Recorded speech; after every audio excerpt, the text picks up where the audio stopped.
We are delighted to welcome Julia Phelps. Julia is a member of the trustees, the Board of Trustees for the Rotary Foundation. She's been a vice president of the Rotary Board. She's had many interesting positions within the Rotary leadership team, and we are thrilled to welcome her to our conversation this morning and to welcome the folks who are on Facebook. And Julia, so that you know, we do record this.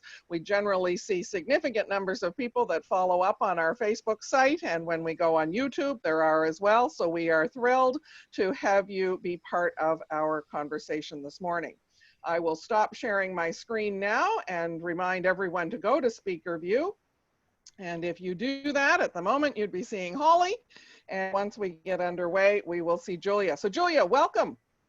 Thank you. I'm very happy to be with you this morning.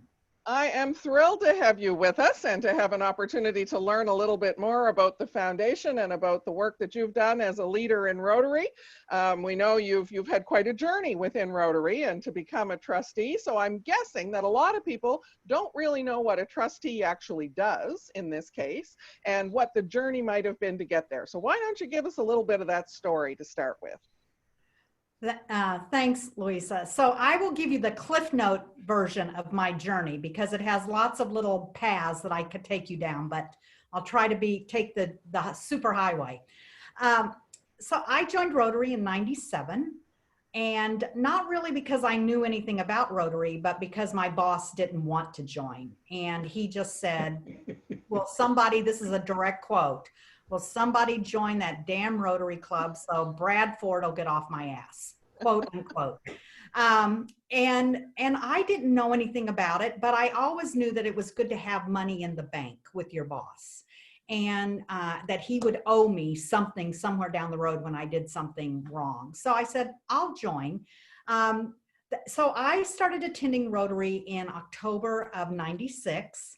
And immediately realized that for my vocation, I was the assistant superintendent of schools. That was the place I needed to be.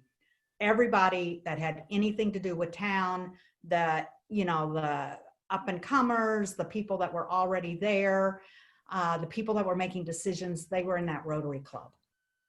Joined, they finally got around to inducting me in February of '97.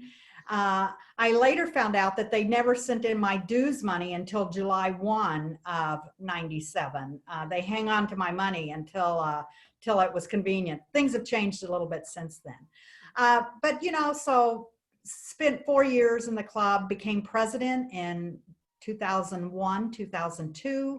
Was a great year. Rick King was my president. Mankind is our business was our theme. And then 7 years, did a whole bunch of district stuff. And then in '07, '08, I became district governor, which was the year that we had a great Canadian president. Will Wilkinson was our president that year, and it was Rotary Shares was our theme. From there, I came back to my district. I started as our annual giving chair, and then the next year, I started as our foundation chair, our district foundation chair. And that was the year that we had to make a decision about whether or not we wanted to be part of Future Vision, that whole transition process to the new grant model. And we put our name in, and we were selected to be one of those 100 districts around the world that shared the process and learned from our early mistakes and different things that we were trying out, what worked and what really didn't work. As a result of that, I met our current president, Mark Maloney. I ended up being a trainer for Future Vision districts, governors that were incoming, that weren't part of Future Vision. I was one of the people that helped them get ready.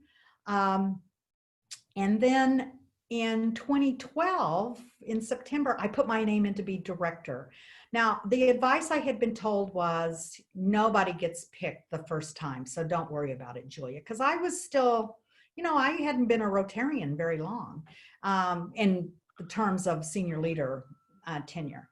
So I went to the interview. We had a great interview, obviously, and I got a call at 4:30 in the afternoon that said, will you be our director for 14-16? Of course, I was over the moon excited. I'm sure you probably felt the earth shake in Canada because I was jumping up and down and screaming so loudly. But was a director for 2 years. from 14 to 16. And then, you know, I thought maybe someday I can be a trustee, maybe if, you know, the planets align and everything's right in the world. And then in August of 17, on a Saturday morning, when I still had on my pajamas, I got this call, and on the caller ID, it said Rotary International. And so the educator in me thought, oh my gosh, what have I done wrong? Because I had a meeting coming up that next week. I was on a committee and we were having a meeting in Evanston. And all I could think of was I forgot to send something in. The report wasn't complete. You know, I mean, the typical teacher, you know, I haven't done my job well enough. And so I got my composure. I answered the phone and I said, good morning, Julia Phelps. And on the other end, the voice said, good morning, Ian Risley. And I thought, oh boy, I'm really in trouble. The president of Rotary International is calling me on a Saturday morning. I've done something really egregious. And we had a wonderful conversation, and he shared with me that Barry had been named, that he was naming Barry the president of president-elect of Rotary International on September 1st because of the unfortunate death of Sam Awori. And Barry was going to have to step down from the trustees. He still had a 3 years left on his term, and Ian wanted to know if I would accept that position. For I had never realized that was how that came Yeah. to be, because of Barry's That's shift. how that all the happened. Dominoes, the dominoes. Yeah, the domino effect. And so once again, this time I was home alone. Steve was at the grocery store. You know, the poor dog was scared to death because I'm crying and saying yes and jumping up and down and promising to do a good job. And then he told me I couldn't tell anybody because the board had to vote, and it had to be unanimous because it was a vote, you know, an electronic vote. And that's the rule that they go under in Illinois, that electronic votes have to be unanimous. So I kept it under my hat for as long as I could. It was about 10 days. Thank goodness it wasn't longer than that. And then I got the word that the vote was unanimous, and that there was a trustee meeting the next week. So they expected me to be there. That's really interesting. So sometimes those things happen when you don't expect it, when the dominoes do fall. You know, it's totally something that I had hoped would happen some point down the road. Never in a million years did I dream that it would happen so quickly and so unexpectedly. That being said, it has just been a pleasure to represent the world, because unlike directors, trustees are not selected based on areas of the world. You know, Ian said at a conference, again, this man has a very special place in my heart. He was at a conference where 5 districts went together that year and held their conference. And he said to the audience there, I could have picked anybody in the world, and I picked Julia. Well, of course, at this time, I'm, you know, a mess here, you know, tears, and, you know, I couldn't thank him enough. You know, I mean, he didn't have to say that. And is it the prerogative of the president to select trustees? Is that how trustees get at that time, the president nominated. Since that time, there have been some changes to that. And what happens now is that there's a group of folks that nominate. So as a past trustee and a past director for a few years, I'll be able to nominate people that I think are really well qualified. And then that goes to a subcommittee, and they look and identify people that they think fit the job description. And there's a job description for trustees. And then that goes to the board. And, well, actually the president-elect and the trustee chair-elect look at the list and make sure they're in agreement that anybody from that list of whatever would be a-okay. And I think the guidelines say it has to be either 2 or 3 times. So you don't quote me on this, 2 or 3 times more than the positions available. So the immediate past president, so they get about 6 months to catch their breath and get caught up on sleep, and then they become a trustee elect. So so Barry will be coming on to the trustees in July. So he's been a trustee-elect since November. And then there were 3 other positions. I'm going off, Ken Schubert is going off, and Seiji from Japan is going off. So the 3 of us, so there were 3 people that are going off. So they had to have at least 9 people that were nominated, I believe. So I'm not sure exactly. So maybe they had 12 or 13 that had been, that people felt really met the qualifications. And so then the board of directors selected from those 14. So the process has changed a little bit in the last few years, but again, unlike a director, you don't have to be a past director to be a trustee. You do have to be a past district governor, but you don't have to be a past director. For a while, there was a thinking that you had to be a past director. Clearly, when you are a past director, you have a better sense of the governance issues that are involved. They're similar but different. As a trustee, you're dealing strictly with the foundation, which then leads me into the next piece, which what do trustees do? Yeah. And I mean, we are responsible for overseeing the programs, the policy, and the funds of the Rotary Foundation. So all of that money that, we ask as district governors and as club presidents, all of the money that we ask you to give to the annual fund, to polio, most recently to the disaster response fund. As trustees, we oversee that fundraising. We oversee the disbursements of that money in collaboration with our staff, obviously. And we oversee the policies surrounding all of that. Within the trustees, we have subcommittees that work. We have the programs committee, the investment committee, the stewardship committee, the executive committee, trying to think, I think that's the 4. This year, I'm serving as the chairperson of the stewardship committee. I jokingly have said, we've all heard the statement, there's no Rotary police. But I have to tell you, when it comes to your money, we do have a Rotary police. It's called the stewardship committee. And so I've said to people, and this year I was the sheriff of the Rotary police because I was the chair of the stewardship committee. And so we look into, we do a series of random audits every year of districts, just to make sure, it's kind of a dipstick check to see, is everything going all right? My district had a random audit in 2011, 12, maybe 10, 11. Yeah, 10, 11. We had a random audit. And they just come and they look at all the paperwork. And then we have ones that are more in depth where we actually send somebody, a cadre member usually, to look at all the paperwork, to go and actually see projects. We do 5 to 10 of those a year because those obviously are more in depth and more time consuming.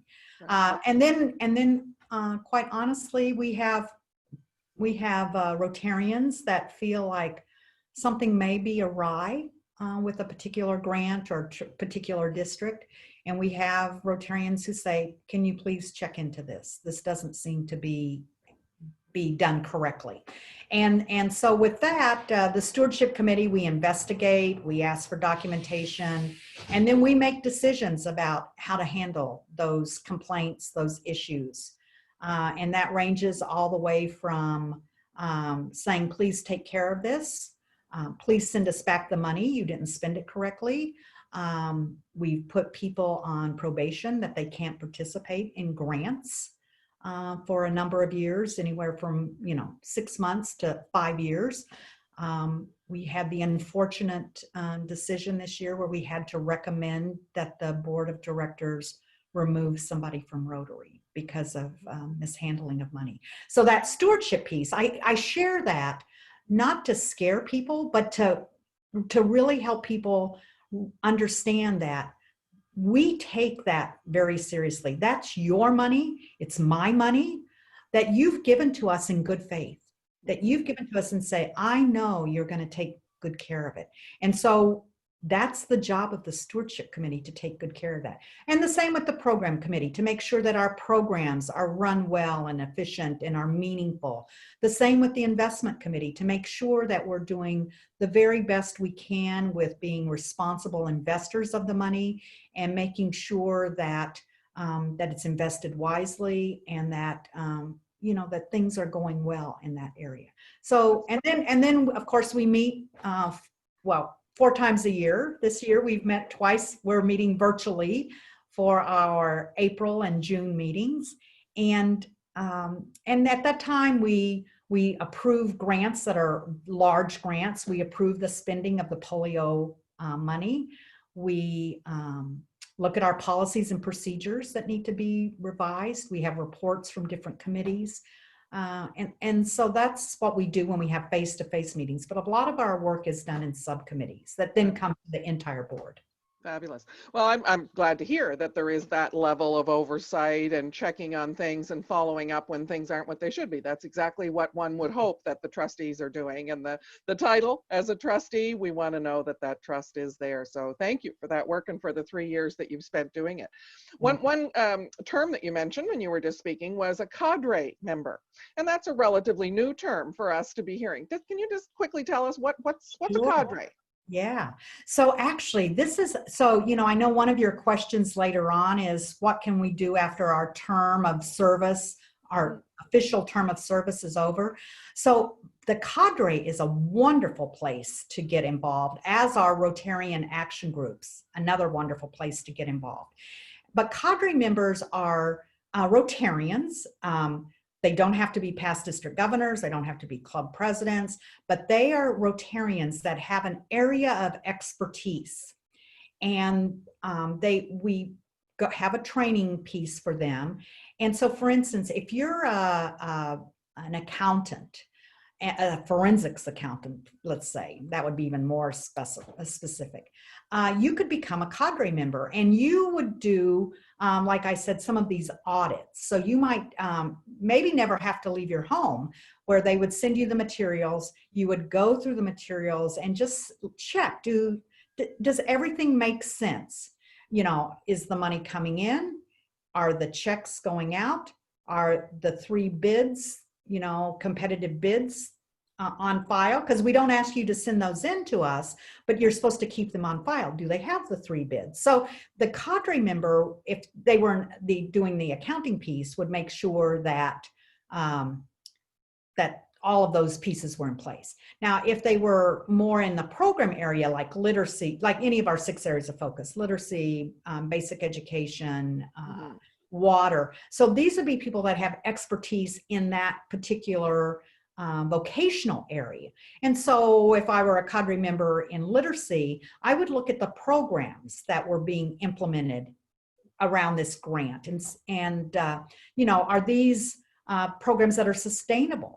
Are they doing the training? Are they training trainers? Is this being able to carry on? Or is it they go in, they dump the money, leave, and then there's no evidence that it's ever continued on? So a cadre member, you could do that too via Zoom, or looking at documents, letters of support, achievement results. I mean, you could do that kind of thing in the area of education and literacy from your home. More of those are done on the ground. When we have really, really big grants, you know, in the $300, $400, $500 million size grants, we always send a cadre member to check out the lay of the land before we make that grant. That's great. So this is a way that Rotarians in our vocational experience can provide service to the organization. And it's a really, I think it's a fascinating way. Now, you know, I'm a member of 2 action groups, Rotary action groups, more involved in the water one. Not that water is my area of expertise, but I'm involved with the education piece of water. So the Water Summit, you know, making sure that we educate people on what are the best practices in developing water programs and policies using our grants. Yeah. So there are lots of ways that you can get involved. Yeah, those are great. And I know we have at least one cadre member in our district, Dr. Doug McMillan, who's a pediatrician and a neonatal specialist who certainly has that kind of expertise to share. So we're thrilled Yeah, that we have that. And it's great to hear that, there may be other people that are interested in that. So I'm glad you exactly. explained that. Exactly. We're And all, the action groups. Yeah. yeah, we're always looking for experienced cadre members, Right. always. Right. And the action groups, I think too, people are not always aware of those. So the water action group, the WASH RAG, which has a great acronym, is certainly one that I'm a member of too. And I think there are a number of others that Yeah. if folks have special interests that's worth looking at. So lots of things have been changing. We're all learning to be Zoomers and we're all doing things in new ways. And pivot seems to be a word of the year that maybe has a new definition in the dictionary. I'm not sure, but we're certainly using pivot a lot more. So Yeah. what are some of the pivots that the foundation has had to make in this new normal as we're moving towards? Yeah. Well, one of the things that you saw really, really quickly was the executive committee met on behalf of all of the trustees, and we made the decision to move $1 million from the World Fund into the Disaster Response Fund. Interestingly enough, I had Rotarians in my own district and around the world say, I didn't know Rotary had a disaster response fund. And I said, well, that's probably a good thing because it's pretty new. I mean, we formed it as a pilot so it'll be 2 years, July. We made that decision at the end of whatever year, 18, I believe. And the idea was, when we have these disasters, Rotarians are always like, what can we do? And I don't know about clubs in your district, but I know in my district and in my club, we're always passing the hat when we could, where can we give? And so, it's the Red Cross, it's the food pantries. So we're always giving money outside to outside organizations, not necessarily to Rotary. And so we, as trustees, we thought, is there a way that we can capture that immediate what can I do feeling that Rotarians have, and have the money come to the foundation and then go immediately out again. And so we created the Disaster Response Fund, and you can get grants up to $25,000. So we moved $1 million from the World Fund to the Disaster Response Fund. We decided to only move $1 million because we weren't sure if Rotarians would use the money or take advantage of it. Well, in 3 days, the $1 million was gone. 3 days, $1 million gone. And the grants were primarily for PPE and for food relief for communities. And so that I would say that was primarily the immediate response. We have then at our next meeting, when we saw, oh my gosh, this money went just like that. And at that point, we had over 100 districts in the queue waiting for more money. Wow. So we made the decision to move 2 million more from the World Fund into that fund, which would then fund 80 grants if they were all at 25,000, and all of them were at 25,000, maybe a couple at 22, but I mean, they were big money. Nobody asked for $5,000. And so that money was gone in no time. And the last I heard, we had 107 grants still in the queue. Now we had districts that donated DDF to the Disaster Response Fund. And then we did the telethon on May 2nd. And so with those efforts, we raised another $1.7 million. So altogether, there was $4.7 million that went into the Disaster Response Fund. And we still have districts that are in the queue because we've spent all the money. So as more money comes in, so when we, whatever the next grant is, if it's $25,000, and if we happen to get an influx of either DDF or personal contributions, that when we get to $25,000, that grant goes out. We built it around the idea of shelter box. When you give your $1,000 to shelter box, you're not necessarily guaranteeing that a box will go to that disaster, but because there's been money put in somewhere before that, there's money for that disaster. Unfortunately, because this was such a new idea, we didn't have money sitting waiting for a disaster. So we have spent every single penny. And as we know, there was a cyclone in India 2 weeks ago, and tornadoes throughout the United States. I'm sure we're going to have floods and hurricanes and all kinds of things. But for COVID-19, we still have several, over 100 grants in the queue. So that was something we did very quickly. We pivoted really quickly. The other thing that we did was we said, okay, for your district grants that, some of you had already had that money in hand, but maybe hadn't completed all the projects. We said, you can repurpose that money, any extra, or if a club wants to go back and say, we want to do food relief, you can do that with your district grant. We're giving you the okay to shift gears, right in midstream. My club, we were able to get a second district grant for food relief, which was great. We were able to give $3,000 to the local pantry, and the way it works in our district is half of that money is going to come back to us from our Rotary Foundation, right. From the district grant. So for me, as the foundation chair of my club, I'm able to say, you guys, this is why I harp on you every year, give your money to the annual fund, because look at what we've been able to do. We did something for a sober house for women in our district, and we also did food relief. So we were actually able to get two. So we made that adjustment to district grants. And then we said for global grants, we took away that the international partner had to provide 30% of the funding for COVID-19. So you still have to have an international partner, but they don't have to provide that 30% funding, which as a result, we've done over $14 million in global grants, to the point that we've run out of, we've spent our entire budget. Now, is that policy shift going to continue, or is that just a temporary thing? Well, so I don't want to speak for next year's trustees because I'll be going off, but I think, July 1, there'll be a new budget, there'll be new funds coming into the World Fund.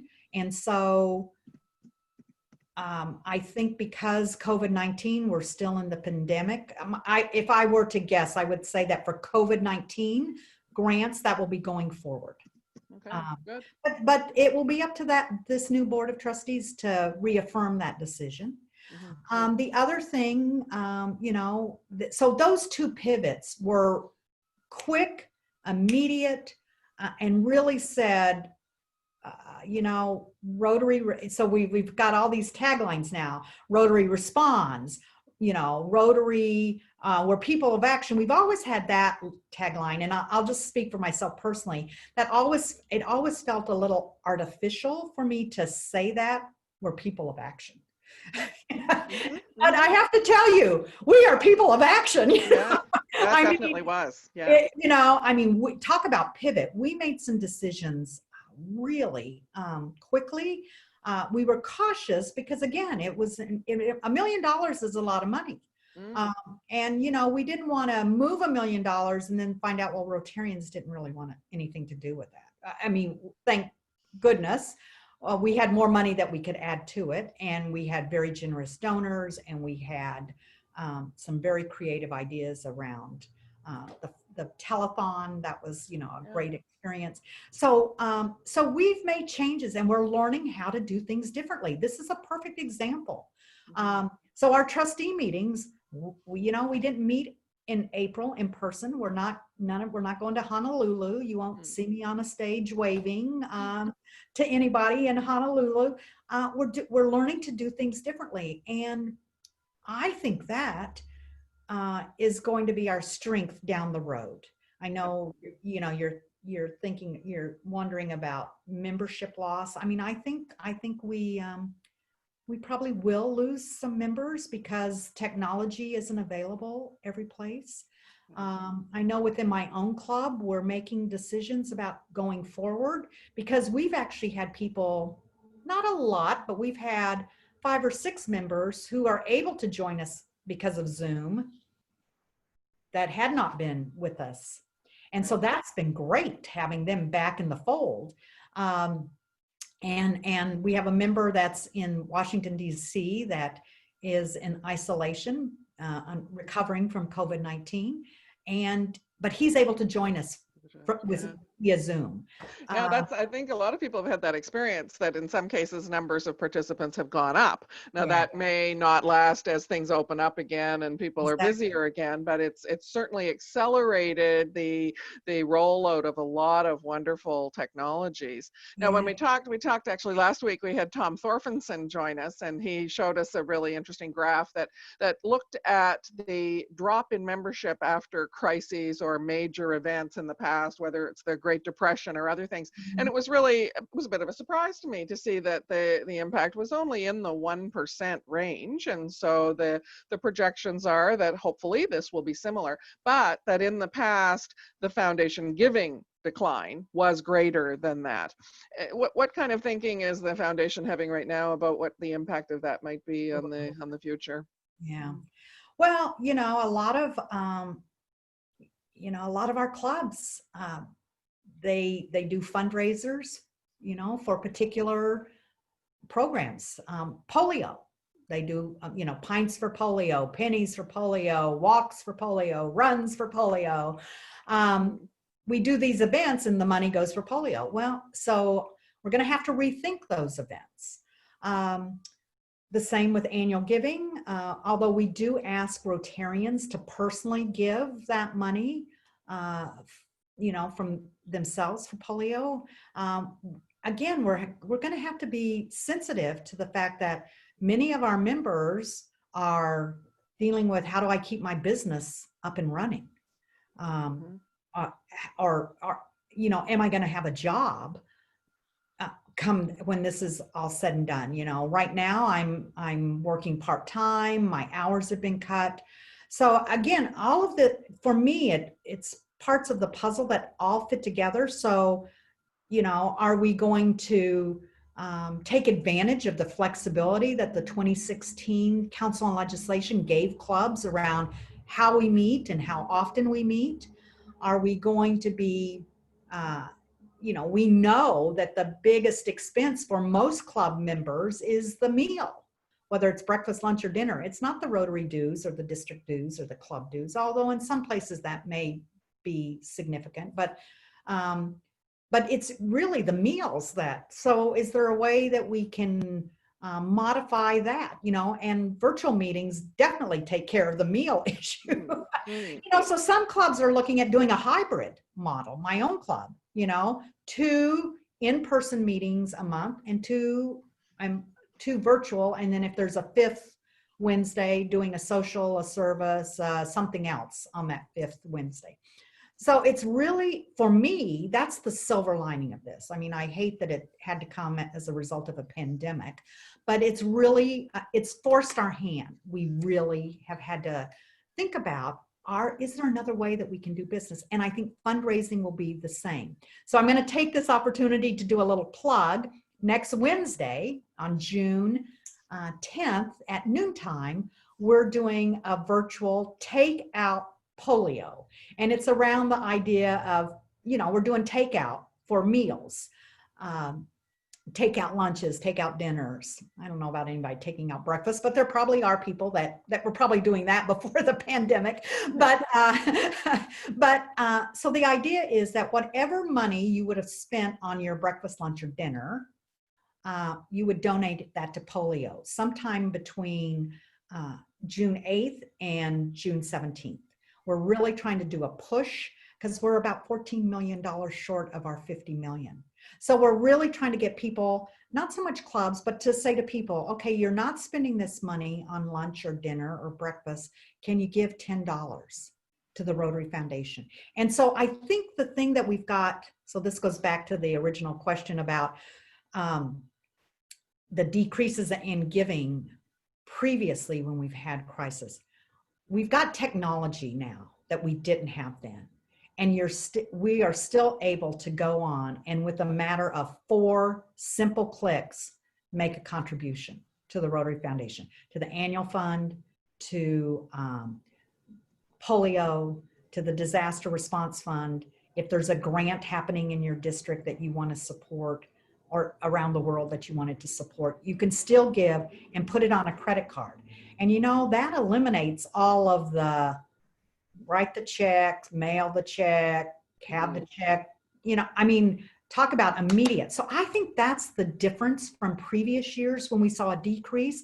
I think what we're going to have to rethink is how we go about doing fundraisers if we end up still needing to, well, we're going to be social distance. Absolutely. Yeah. Well, I know that's certainly an issue in our district. We're hearing, many of our events, whether they're the usual dinners or auctions or rib fest kinds of events, those aren't happening this year. So the creativity around fundraising is going to be critical. We have Cecily Smith speaking to us in a couple of weeks, who's a bit of a guru on online fundraising. So we're hoping we'll get some ideas there. And we just actually last night I sent out a message to the entire membership about the event, the takeout lunch. And in fact, Stella Roy in our district is on this call, and I know she has a background on her screen that promotes that as well. So that's an important point. Kudos to you, Stella. Stella doesn't miss a chance to push polio ideas. Well, I know people have said to me, "Oh my gosh, you should be the fundraiser for my organization." I was like, "Only one at a time. Only one at a time." Yeah, exactly. Well, all of those questions around how we plan are challenging, because this is a new world for all of us, for sure. And so, around the world, and we've got people on this call from around the world. Evan Burrell is on this call from Australia this morning, for example, and people in various places. So we're all thinking about, how do we plan for next year, and what can we be doing where so many things are not normal and we're not going back to normal. So we have lots of folks who are incoming club leaders and incoming district leaders on this call. From your broad experience, what advice do you have, or sort of top 3 tips for people that are planning for July 1st and beyond? What would you suggest they be thinking about? Well, so I want people to know that they have flexibility. The Council on Legislation in 16 gave Rotary clubs all kinds of flexibilities to try new meeting formats, to meeting combinations. And so if you're planning your Rotary year for your club or your district, I would say take advantage of that flexibility. Don't be afraid to try something new. I mean, what's the worst that it can happen? It doesn't work. Okay, so try something else. So that would be the first piece, is take advantage of the flexibility that you have. I am not aware of anyone in a senior leader position saying, "Oh, well, that's not possible." Well, I shouldn't say. I'm sure there's been somebody that said that, but most of us are not saying that. We're saying be creative, take a chance. Try something new. So that would be my first piece. My second piece of advice is just for you to know that you're not going to make everybody happy. And if you try to do that, you're gonna be the one that's really unhappy. So you know what? Try to build a consensus, and if you've got those outliers, say, "Okay, we've heard you, we've listened to you. Can you just let us at least try this? We know that it might not work, and you may have a really valid point, but just give us a chance." And so again, that kind of goes with creativity, but realize you're not going to make everyone happy. So that would be my second piece of advice. And then my third piece of advice is just think big. When I was working professionally as an educator, I used to tell teachers and kids and administrators, create BHAGs. And they'd look at me like, "What kind of bug is that?" A BHAG. But it's not a bug. It's a big, hairy, audacious goal. A BHAG. Big, hairy, audacious goal. Dream big. Set huge goals. I mean, so what's the saying that if you aim for the moon and you miss it, you end up in the stars? I mean, you can't go wrong. Aim big. So you set your goal. We're going to raise $10,000. So you raise $5,000. You only get halfway there. that's still a huge accomplishment if you're doing something new and different for the first time. So I guess those would be my three bits of advice, is to use the flexibility you have been given by RI. Know that you're not going to make everyone happy, and to dream big. Those are great ones, Julia. I love those. And certainly this district has a bit of a history of trying things. They don't all work, but we've been trying lots of different ways of providing team leadership. That's been one of the key things that's happened over the last number of years from district governors like Stella and Elva Heiga and Don Sword and Rob Christie and others who've led the way to put a more flexible approach and to develop a team approach to district leadership. And so that's been fun to be part of this year. And hopefully, to see what other new ideas and big dreams and BHAGs, I love BHAGs too, come along. So thank you for those bits of advice. I've got a couple of questions that were sent specifically to me that I'm going to ask you about. One, and that is around a policy change regarding the World Fund matching for global grants, where that 50% was going to be discontinued July 1st. Is that occurring because of financial returns on the investments? Is it temporary, or has that kind of been a factor looking at the supporting grants of scale? What's the story around that? Well, so as we're experiencing right now, the World Fund money that we had allocated is gone for this year. And so all year, I mean, starting in at our October meeting, Mike Webb, who is the treasurer for our group that then meets with the treasurer for the Rotary Foundation, he has been talking about the pressure on the World Fund, that there has been pressure on the World Fund. As Rotarians have done more grants, as we become more sophisticated, these grants have become larger. That match of 50 cents for the cash has come from the World Fund, and that's had a greater impact on the World Fund.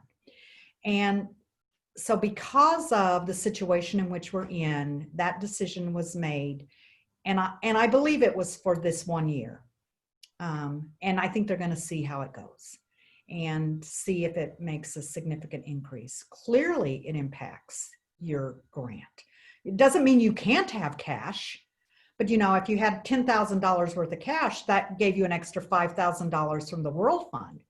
Well, now not having that extra $5,000 from the World Fund, where do you come up with that extra $5,000? So you have to have more DDF, or you have to have more contributions of cash. Another partner who will work with you. So you have to come up with that money, especially if that wasn't the integral part of your grant to get you to that 30,000 minimum. Right. So it's because of the pressure on the World Fund. But then that takes me right back to giving. If we're giving more to the annual fund, if we're giving to the endowment fund, we take a percentage of the returns. We never touch the actual corpus of the endowed gift. So if I give $25,000 cash to the Peace Centers, or let me back. If I give $25,000 to the World Fund as in an endowment, and just say that $25,000 is never touched, the earnings from that, a percentage of those gets put into operational expenses. So anytime we can give money to the endowment fund, that helps us long term, which is why we've set the goal $2.025 billion by 2025. So for the endowment, because that's going to help us in times like this, where there's a downturn, but we'll have that investment return money that we can dip into. Right. So it's a circular process. I mean, fundraising, we don't do that just for the heck of it. We do it for a reason. We say, give to the annual fund so that in 3 years, 50% of that comes back to your district. 50% comes back in the form of district grants, where you get to determine how you're going to use that. If your district wants to do benches or, beautify gardens, you can do that as part of your district grant. Rotary's not telling you how you have to do that. But the other half then is global grants, and that's where you get the sustainable, larger impact kind of grants. But the beauty of that is that those local funds, that's a great PR piece. So, I mean, that's where we should be bringing in our PR people to say, you know, I mean, I just, this week in our local newspaper, there have been 2 articles about the Kittery, Maine Rotary Club. And the first one was about their COVID-19 $25,000 grant and the food pantries that they helped. It was a great article, great picture. And then today it was the Rotary Club had named 2 people Paul Harris Fellows because they were making masks and distributing them. 2 community members. So again, that's a way that you can get the message out. That PR piece is so connected to fundraising, and that fundraising is so connected to projects. We've got to tie all of those together. And so I think that decision around 20, you know, not matching the cash, that was a huge discussion among the trustees, but we felt like we had to relieve the pressure on the World Fund, at least for next year. Okay. I'm going to take a moment because I know we've got folks on this call that are very deep in the weeds on some of these things who may have follow-up questions on that. Stella, Alva, others that are, this is their passion, and they live this on a daily basis and answer questions and talk to people. So I'm just going to take a second and see if there are any specific questions. Holly, I don't know if you have anything there right now, but also just to open it up, if Alva or Stella or anyone else has a specific question, now would be a good time to follow up on that. Anything there? Just press your space bar and ask your question. Julia, it's Stella here. I just want to thank you very much for mentioning this fabulous event that Mike McGovern's going to be speaking to us on June 10th, and we're really looking forward to hearing what he's got to say on an update on the polio situation, because I'm sure that will be really interesting, and I think you're speaking as well. So thank you for that, and thank you for mentioning that. And we're really hoping our district really steps up. I think we will. I've had lots of response already, so good. I know that District 7820 will be there for this. Yeah. So thank you. Well, and you know, we really want to, because what do we know that only 9% of Rotarians personally give to polio. And, you know, so what we really want to see is Rotarians saying, you know what, I was part of that. I made a contribution. I made a difference. I saved a child's life. It's $3 for now, you know, to be able to have an impact for a child. $3. You give 10, think about it. You've saved 3 children's lives. Where else can you say I saved 3 kids' lives for $10? And that's the minimum. So you give $30, that's 10 kids. Okay, I could do the math. $100, you know, think about what, I mean, how many people get to say that because of something I gave financially, I was able to save a child's life. It just, you know, I don't know any other organization where people can say that. Yep. And so I really hope, and we hope to recognize the clubs where 50% of their members give something during that time period. We're not, logistically, we're not sure how we're going to do that.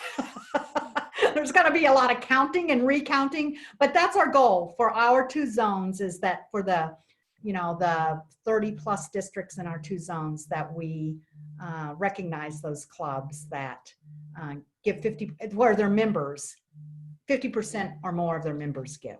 Participant. That's great. Well, as you can tell from Stella's background, we have great support and great promotion with the wonderful work that Stella does around polio and on promoting any of these new initiatives. So hopefully, I agree with her that hopefully we'll see some good action from this district on that. Anybody else have a question that they'd like to put forward right now? If so, feel free to press your space bar to open your microphone and let us have it. Yes, good morning, Julia. This is Elva Haga. Thank you very much for joining us this morning.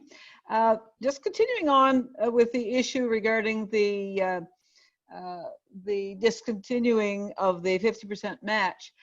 Any projects that are in the planning stream at the moment, would that matching still be in play for them, or what do they have to do to to be able to get that match? It needs to be in the queue and being worked on right now for that match to happen. If you submit something July 1, it will not be matched. Right, but it has to be in the queue. It actually has to have been submitted to the foundation. Is that correct? Submitted, yes. Yes. So yeah, submitted. I don't believe approved, but it has to have been submitted Right. to the foundation. Good. Thank Great you. question. Those are the sorts of logistical things I that it's really know, I to have know. answers from you on. So thank you for that.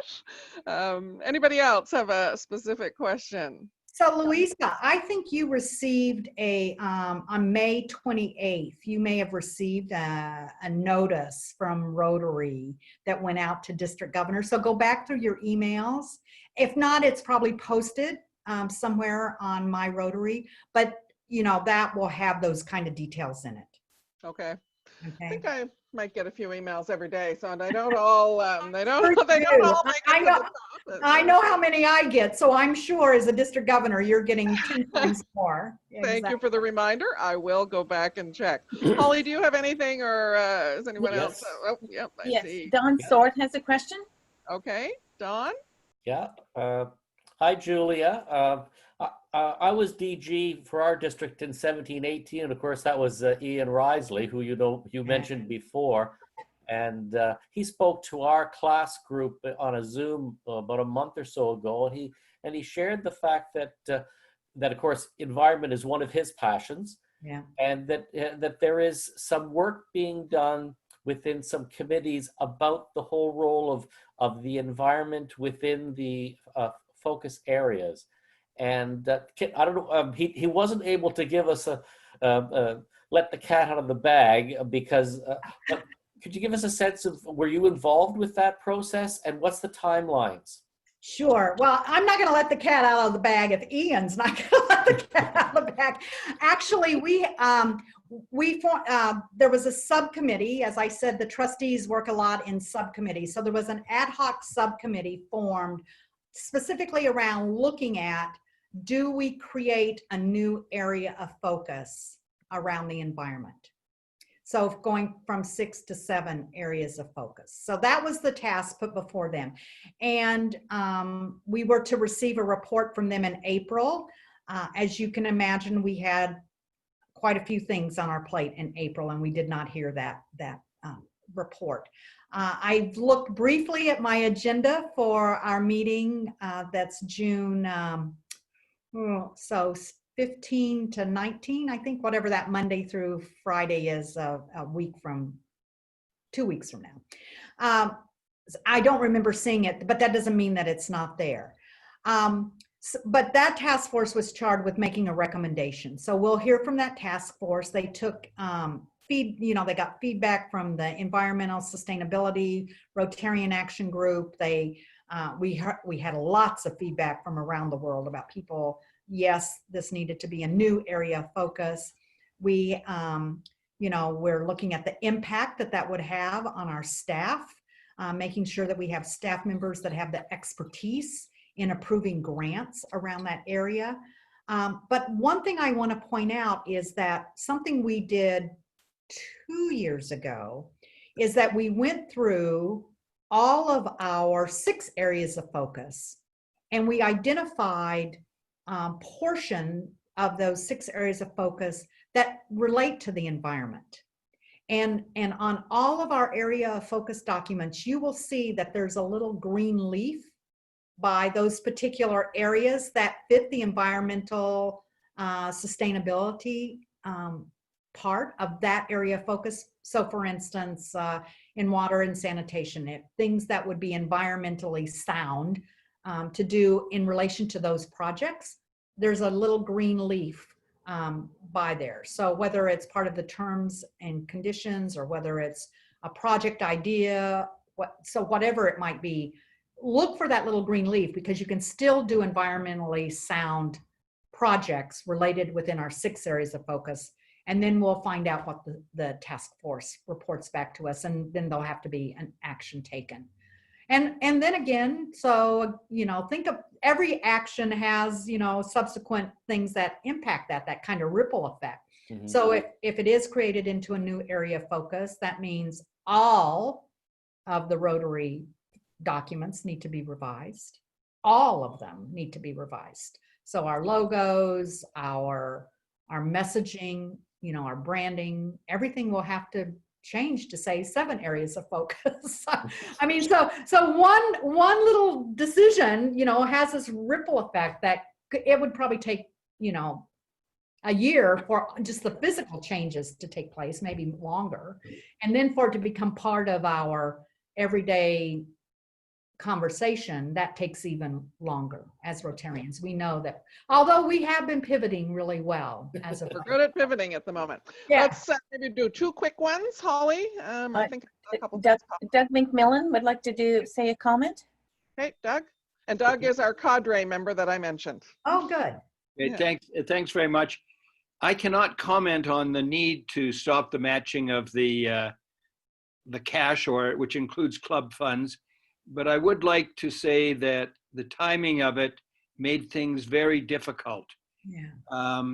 Less than 5 weeks to do things. Many of us, with our projects, are trying to involve multiple clubs on there, and so I would ask that if you pass this on, and it would be the same for any grant from any agency, to give people as much notice as possible.